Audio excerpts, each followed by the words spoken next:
Riyad As-Salihin, The Gardens of the Righteous, by Imam Nawawi, produced by Respect Graduate School.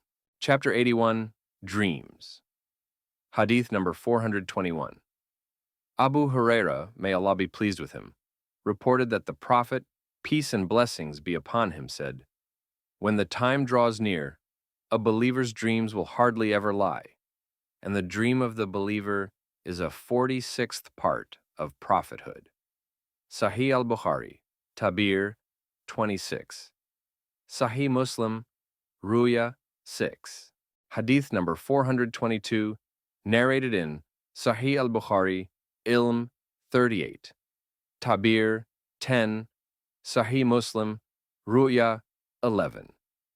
Abu Huraira, may Allah be pleased with him, reported that the Messenger of Allah, peace and blessings be upon him, said, "Anyone who sees me when he is asleep has seen me awake, or it is as if he had seen me awake. Satan cannot take my form." Hadith number 423, narrated in Sahih al-Bukhari, Tabir 4, Sahih Muslim, Ruya 1.